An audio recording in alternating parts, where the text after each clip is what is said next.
मैं माननीय राष्ट्रीय अध्यक्ष सहित राष्ट्रीय नेतृत्व का आभार व्यक्त करता हूं कि मेरे अथक संघर्ष, त्याग, समर्पण और सेवा को उन्होंने महसूस किया और जो उनको जनता से, घोसी के मालिकों से जो फीडबैक मिल रहा था, तो उसके आधार पर 10 साल बाद मुझे पुनः आपके बीच आकर चुनाव लड़ने का मौका मिला।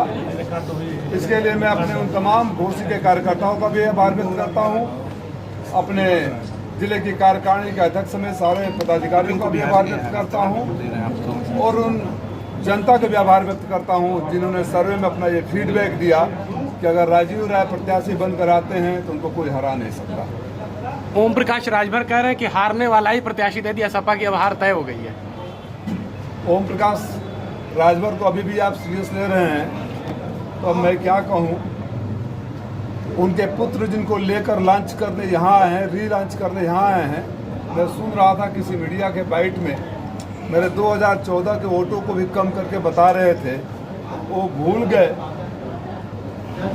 किसी घोसी के पिछले लोकसभा में आपकी हैसियत छड़ी की इतनी है, खाली 39,000 वोट मिले थे। अब उस 39,000 में से भी कितने वोट बचे होंगे। उनकी सबसे बड़ी ताकत आदरणीय महेंद्र राजभर जी हमारे बगल में बैठे हैं, तो गिनती कर लें कि सिंगल डिजिट वाले 1000 में रहेंगे कि डबल डिजिट का 1000 में पहुंचेंगे।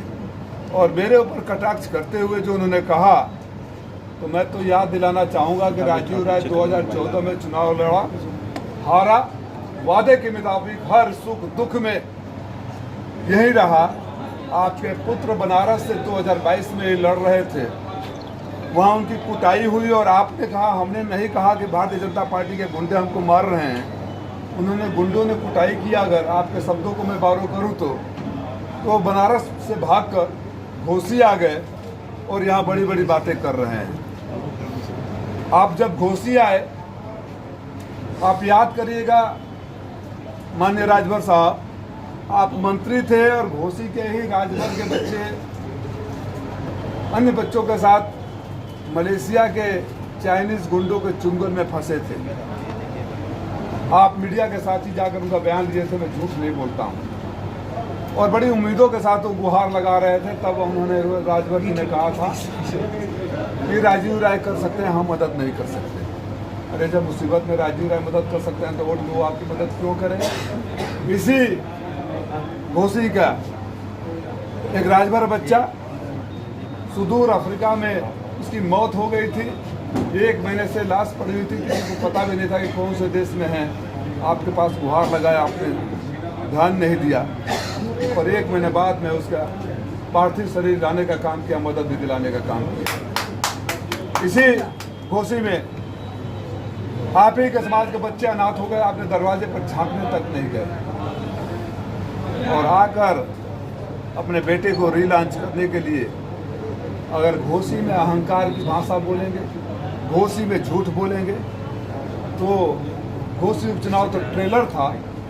इस बार आपको घोसी की जनता पूरी मूवी दिखा देगी 3 घंटे। बसपा का कैंडिडेट भी उन्होंने सेट कर दिया है और सपा को बड़ी परेशानी होने वाली है। तो क्या लग रहा है, क्या भाजपा का बसपा से टाइप है?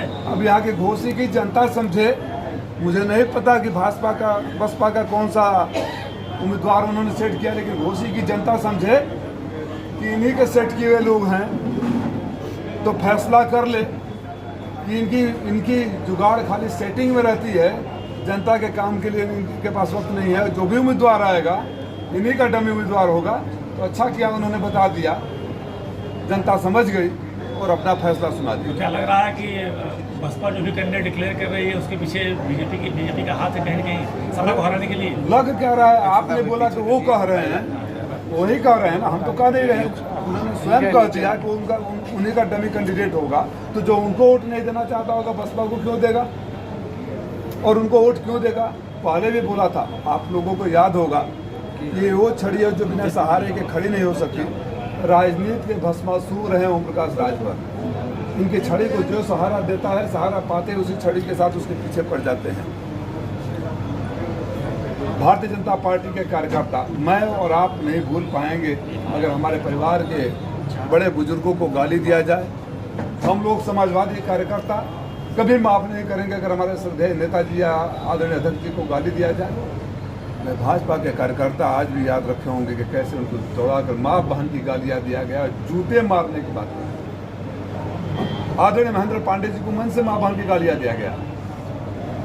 आदरणीय जोगी साहब को भी का कटोरा लेकर भिजवाया गया और साहब मोदी साहब को गुजरात भेजने की बात कही गई और नहीं कर पाए तो अपने बाप की औलाद न होने की भी बात कही गई। उस पर तो नहीं जाऊंगा, लेकिन मैं कार्यकर्ताओं से जानना चाहता हूं कि क्या आपके नेता को गाली देने वाले, आपको जूते मारने वाले के साथ आप खड़े होंगे? आपके अंतरात्मा इस बात की इजाज़त देगी? भारतीय जनता पार्टी के साथियों से मेरा एक विनम्र निवेदन है कि रात को सोने से पहले इस पर आप मंथन जरूर करिएगा। राजीव केवल पीडीए की बात करेंगे या पूरे समाज की बात करेंगे? मैंने कभी जात धर्म पीडीए में पूरा समाज आ जाता है।